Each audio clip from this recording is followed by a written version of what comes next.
We are in a situation where it looks as though it could all change, but it looks as though it might be a night for Donald Trump. Let's talk to our colleague and his friend, Nigel Farage, leader of Reform UK. Of course, Nigel, what's the sense there? It's great. You can see behind me the lights of Mar-a-Lago. I've just left the party that's been going on in the ballroom there, and sitting in the middle of it, Donald's there, Elon Musk, this whole new coalition that he's put together, and the mood is, well, joyous. Joyous. I mean, this is the most incredible political comeback in any of our lifetimes. He was down and out in 2020. He's been through the courts. He's been through goodness knows what. And here he is, just a few hours away from becoming the 47th president of the USA. A truly extraordinary, remarkable human performance. So you are calling victory already, Nigel Farage. You don't want to tempt fate with that? Oh, you didn't listen to me, did you? I said, in a couple of hours, he may well be the 47th president of the USA. Well, it's interesting you talk about the coalition and the likes of Elon Musk and things.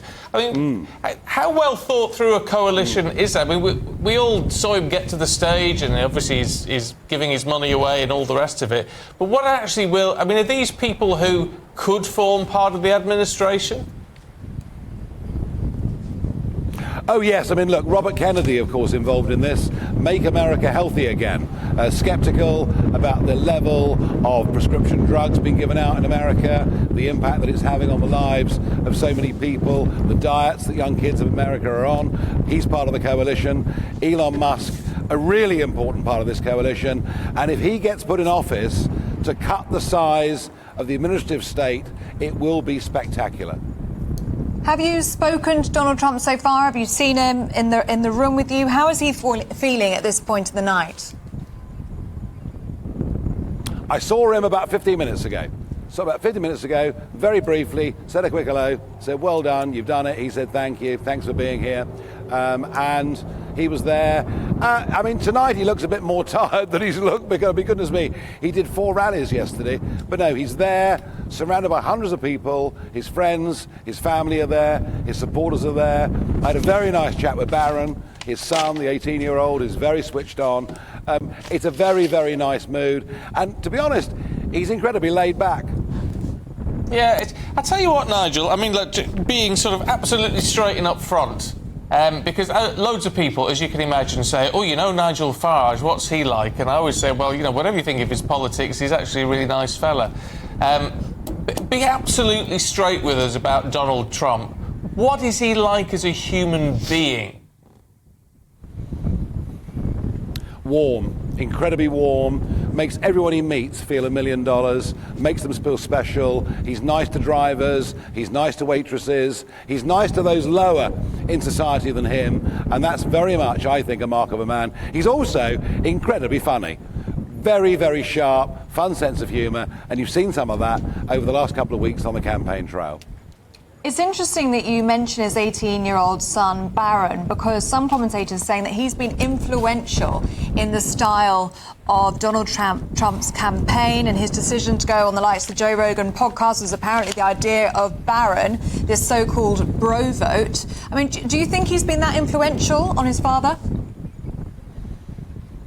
Well, I'll tell you something. So, I'd met Barron years ago when he was much, much younger. I was in a room, 34 people there having a drink. Barron comes up. I said hello. Well, I had to look up because he's very, very tall. And I was amazed. Within a minute or so, he was quoting back at me things I'd said on social media, speeches I'd made in the European Parliament. I mean, he kind of knew more about my social media than I do, which showed me he's very, very switched on. No, it's interesting, isn't it? With I suppose with that sort of family, you're going to be to an extent. What's going to happen, Nigel? What impact do you think a Trump victory, if it happens, will have on the UK, our relationship with the States, but also, of course, now that we have a Labour government in place? Well, a Labour government with senior ministers that have said very rude things about him, a Labour government that advertised for their own staffers to go to America and campaign against his opponent, which in diplomatic terms was just the most stupid thing to do, and a Labour government that has given away the sovereignty of the Chagos Islands, which poses a threat to Diego Garcia, a very, very important airbase, of course, for the Americans in that part of the world, without which the Gulf War, Afghanistan, Iraq would have been very difficult to carry out. So there are problems. There are problems, but what I do know is that Trump is instinctively pro-British, the most pro-British president we've had for decades. I think Sakir will need to roll out the red carpet. Oh, it's going to be interesting. What would the Trump presidency, mean for the world in terms of the war in Gaza, Ukraine, China's threats over Taiwan? Yeah. Well, 4 years ago, we had the Abraham Accords, the most incredible diplomatic achievement, the bringing together of Arab states and Israel in accords, trade, cooperation, travel, an amazing achievement. Quite why he didn't win the Nobel Prize, I've absolutely no idea. Now we have chaos. We had the withdrawal from Afghanistan by Biden, which put the Taliban back in charge after 20 years of all the sacrifice that we and the Americans and others made. Putin, of course, invaded Ukraine, which he never would have done with Trump as president. So it's obviously been a disastrous 4 years under Biden, and the world is a far less safe place than it was before. What Trump will bring is strength, and these dictators will be ever so slightly frightened of the American president, and that is a very good thing. We will see an American president at the head of NATO saying to the European members who won't pay their 2% membership fee, you pay up or we won't be there, and that'll make them pay up. No, look, I think, having a president who instinctively is pro-peace, didn't take America into a single new war, but is strong at the same time, he will help to make the world a safer place.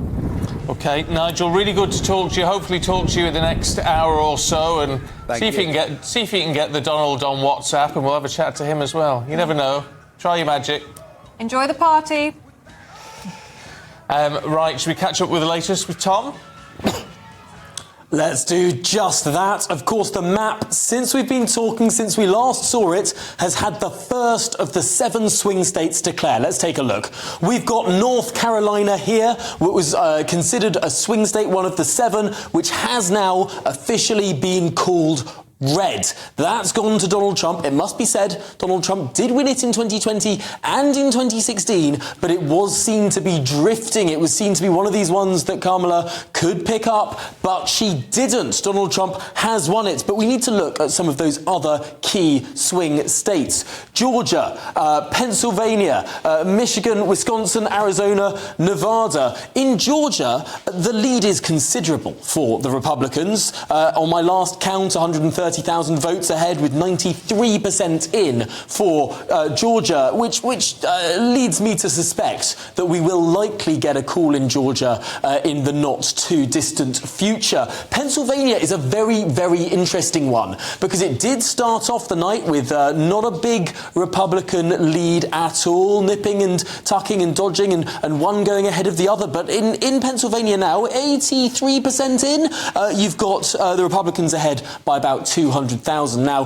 there have been some positive signs for the Republicans in some of those key counties, particularly the county that surrounds Scranton, Pennsylvania, going much more towards the Republicans than it did last time round. Wisconsin as well, leaning much more Republican. We don't yet know enough about Michigan. We don't yet know enough about Arizona, although it must be said the Republicans marginally in the lead there as well as things go, but not yet ready to call any of these swing states other than North Carolina, of course, called for the Republicans. What does this mean for Kamala Harris? It means her path to victory is becoming more and more and more narrow. The trends would all have to reverse, basically, at this point. You'd have to have a remarkable reversal in the trend in Pennsylvania. Perhaps there have been a whole bunch of Democratic votes hidden in cities that will be being counted. We know that some of those cities take longer to count than some of those rural areas. You'd have to have a turnaround in Wisconsin. In fact, let's say, for the sake of argument, Donald Trump wins all of these Sunbelt states. This is what the the Kamala Harris campaign has been saying, that they never really thought they were going to win the Sun Belt. It's all about the Rust Belt. Let's take them at their word. OK, let's say Donald Trump wins these 4 Sun Belt states and we stick up here in the Rust Belt, and for the sake of argument, we go against the swings that we've been seeing for the last 2 hours and say that Kamala Harris picks up Wisconsin, Michigan and Pennsylvania.